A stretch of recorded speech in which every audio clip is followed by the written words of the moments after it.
बंगाल के बंगाली पक्ष संगठन ने एसआईआर को लेकर की पोस्टिंग। पश्चिम बंगाल का बंगाली पक्ष संगठन चुनाव आयोग के एसआईआर से जुड़ी अपनी कई मांगों को लेकर पूरे राज्य में ये कार्य चला रहा है। पश्चिम बंगाल के बंगाली पक्ष संगठन ने एसआईआर को लेकर की पोस्टिंग कर रहे पश्चिम बंगाल का बंगाली पक्ष संगठन चुनाव आयोग के एसआईआर से जुड़ी अपनी कई मांगों को लेकर पूरे राज्य में कार्य चला रहा है। इस अभियान की कुछ झलक आज बालीगंज विधानसभा क्षेत्र में भी देखने को मिली। इस विषय पर बालीगंज विधानसभा के बंगाली पक्ष समिति के एक सदस्य ने क्या कहा, आइए जानते हैं। पश्चिम बंगाल कोलकाता से वीरभूमि जिले के संवाददाता संजीव दास की रिपोर्ट। जय बांगला।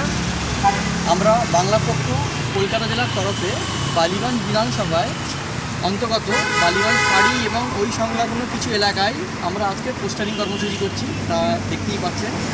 আমাদের কিছু স্পষ্ট দাবি আছে এসআইআর নিয়ে, সেই এসআইআরের যে বক্তব্য সেগুলো নিয়ে আমাদের আজকে পোস্টারিং কর্মসূচি। আচ্ছা, এটা কি কোনো রাজনৈতিক বিরুদ্ধে আছে? আমাদের কী বক্তব্য মেনলি যে যারা দু রাজ্যের ভোটার আছে, যেমন বিহার, ঝাড়খণ্ড, ইউপি তো তাদের ভোটার লিস্টে নাম আছে এবং পশ্চিমবঙ্গেও আছে, তাদের পরিষ্কারভাবে পশ্চিমবঙ্গের ভোটার লিস্ট থেকে বাদ দিতে হবে। সেকেন্ড, এখানকার যারা ভোটি মুসলমান এবং ভোটি বাঙালি তাদের একজনেরও যাতে নাম বাদ না পড়ে ভোটার লিস্ট থেকে, সেটা সুনিশ্চিত করতে হবে। 3 নম্বর, দেশভাগের বলি হওয়া এবং বাংলাদেশে ধর্মীয় নিপীড়নের কারণে যেসব হিন্দু বাঙালি এদেশে দীর্ঘদিন ধরে বসবাস করছেন তাদের একজনের নামও যেন বাদ না যায় সেটা সুনিশ্চিত করতে হবে। তো এইসব দাবিগুলো নিয়ে আমাদের এই পোস্টারিং কর্মসূচি সহ বিভিন্ন কর্মসূচি চলছে। আচ্ছা, এই পোস্টারটা কি শুধু এই কলকাতা শহরে না প্রত্যেকটা জেলায়? আমাদের দাবিগুলো সুনিশ্চিত হচ্ছে, আমাদের বিভিন্ন ধরনের কর্মসূচি চলবে। জয় বাংলা। আচ্ছা, এই পোস্টারটা কি শুধু এই কলকাতাতেই না অন্যান্য জেলাতে করবেন?